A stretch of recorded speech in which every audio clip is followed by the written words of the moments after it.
안녕하세요. 음악 초보자님부터 박사님까지 모시며 6,000년의 음악 역사를 가장 쉽고 재밌게 강의하는 닥터 정 프렌치입니다. 오늘의 강의는 정년퇴직 후 멋지게 사는 법. 백그라운드 음악은 제가 가르치던 노랄라지스트 신경과 의사 닥터 반 하우튼이 작곡한 곡들을 넣었으며 오늘의 이그젬플 주인공입니다. 지금은 100세까지 사는 시대인데 여러분은 정년퇴직한 날부터 앞으로 남은 3분의 1의 긴 세월을 어떻게 보내시겠습니까? 3분의 1 기간이면 거의 30년입니다. 저희 부모님 시대는 정년퇴직과 이 한갑 치르면 그때부터 꾸부정해졌습니다. 그리고 정년퇴직하고 10년도 안 돼. 아이고. 그런데 요즘 70대들 보세요. 50대 후반처럼 젊습니다. 30년까지만 해도 크루즈 타면은 거의 정년퇴직한 60대였는데 지금은 80대입니다. 오래전에는 자식도 많이 낳고 고생도 또 많이 해서 60을 넘게 살면 환갑잔치 셀레브레이션을 했습니다. 환갑잔치하고 팍싹 늙는 거 아시죠? 농담 아닙니다. 나이가 80이 넘는 분들에게 가장 후회되는 것이 무엇이냐 하고 누군가 인터뷰하니 거의 이런 대답이 돌아왔습니다. 내가 하고 싶은 것을 못한 거야. 제가 이 영상을 거의 10나라 이상의 랭귀지로 이렇게 트랜슬레이션 하기 때문에 그 외국인들은 환갑잔치가 뭐야? 하실 텐데 한국의 문화입니다. 인간이 20년 동안 무언가 열심히 하면 어떻게 될까요? 물리 공부를 20년 동안 꾸준히 배운다면 아인슈타인의 상대성 이론을 정의할 것이며 피아노를 20년간 죽어라 매일 연습한다면 대학생을 가르칠 수 있습니다. 그림을 열심히 그린다면 전시회를 몇 번 했을 것이고 대학을 다시 다닌다면 대학 졸업장을 2개나 따고도 남았습니다. 디자인 공부를 20년 한다면 악마는 프라다를 입는다의 보스처럼 어서 커피 좀 가져와. 제 학생 중 신경과 의사 선생님이 계십니다. 노랄라지스트 닥터 마크 반 하우튼. 지금은 신경과 프랙티스를 리타이어 하셨지만 한창 전성기 때 20년 전 와이프와 함께 저에게 피아노를 배우러 왔습니다. 당연히 두 분 다 왕초보자였으며 병원 2군데를 뛰며 엄청 바쁘게 다니시면서 한 번도 바쁘다는 소리를 들어본 적이 없었어요. 와이프는 피아노를 배우기를 원했고 닥터 반 하우튼은 기초 화성을 배우기를 원해 이 피아노 때마다 기초 화성을 조금씩 가르쳤습니다.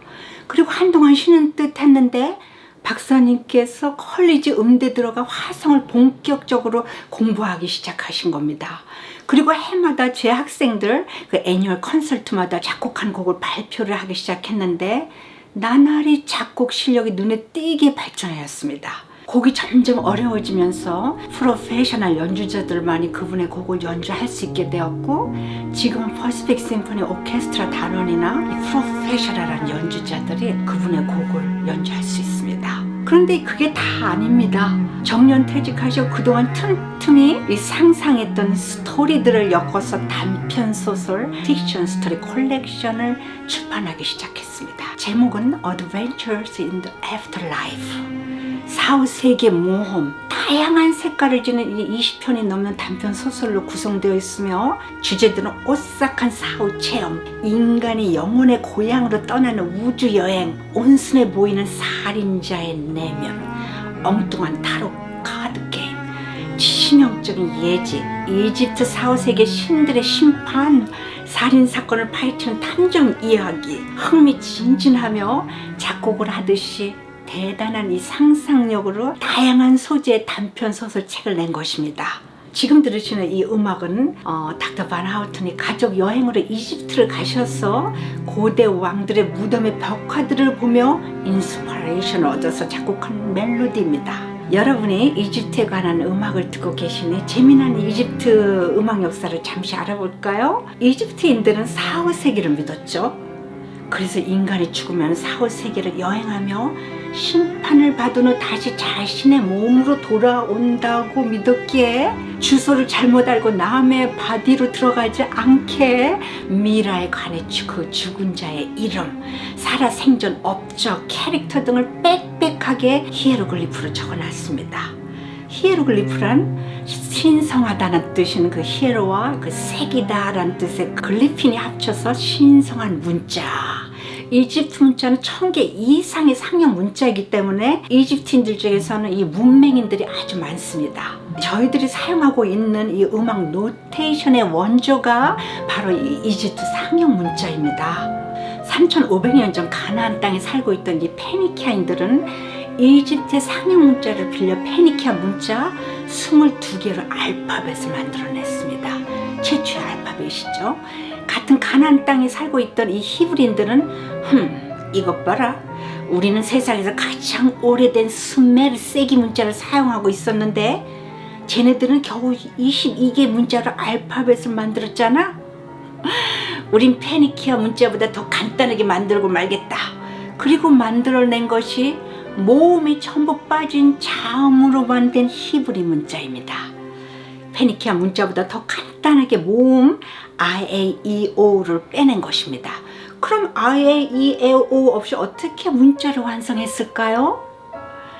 불가능하죠. 그런데 히브리인들은 가능하게 했습니다.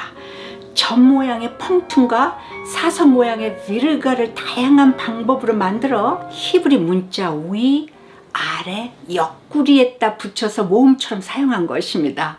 그뿐이 아닙니다. 모음 I-A-E-O에 사용하는 그 점과 사선의 부호들을 모아서 성서의 문장 위에 억양, articulation 등을 표기하며 성서를 아름답게 읽기 시작했습니다. 그럼 거기서 끝났냐고요? 또 아닙니다. 부호로 모음을 만들고 성서를 아름답게 읽는 부호를 사용한 것도 부족해 그 부호에 음의 높낮이, 길이, articulation, 액센트를 나타내는 내음화 표기법을 만들어 찬트 작곡의 음악 표기법으로 사용하기 시작했습니다. 참 대단하죠?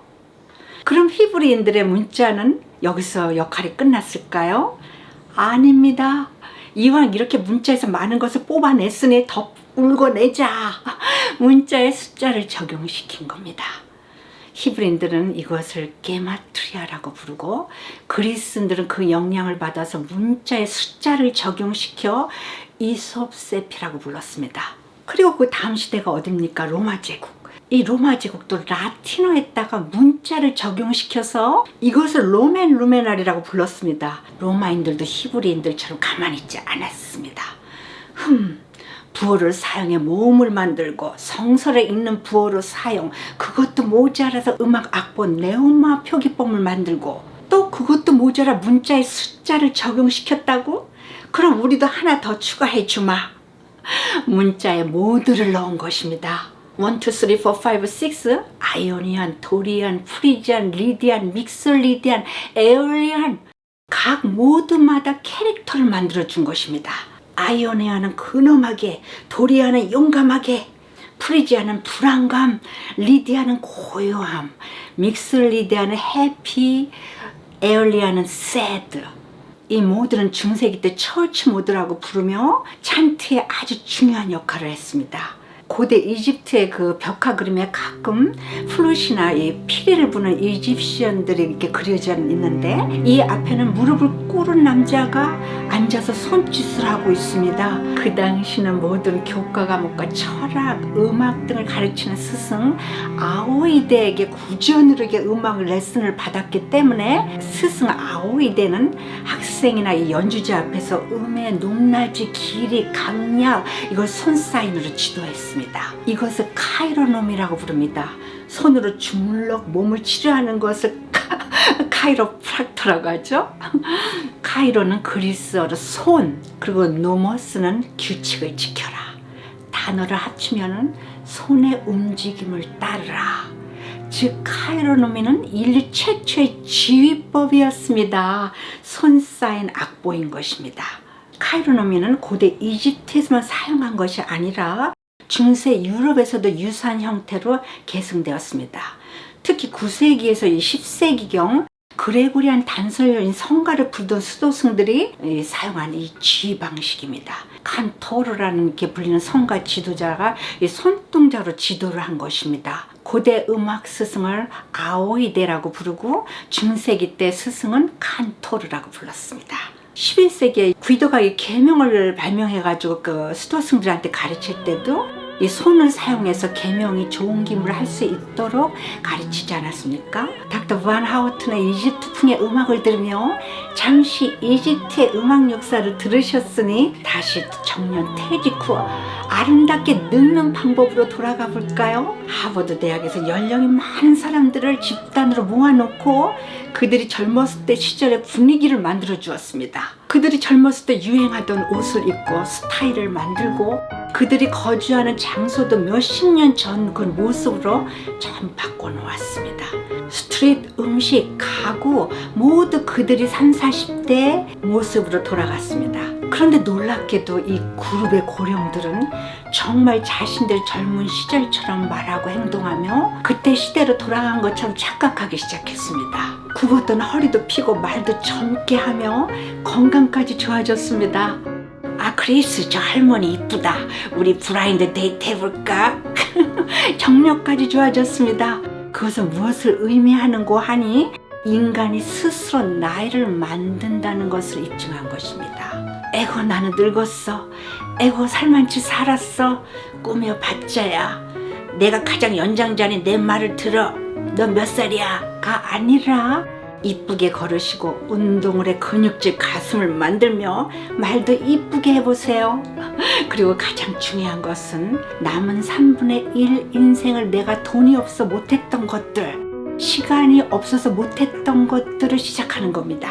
나를 예술가로 만들고 문학가로 만들며 또 음악가로 만들던가 아니면 영화배우도 좋습니다. 제 학생들 학부형 중에 자식들을 다 키우고 뒤늦게 액팅 클래스를 들으면서 영화배우가 된 분이 있습니다.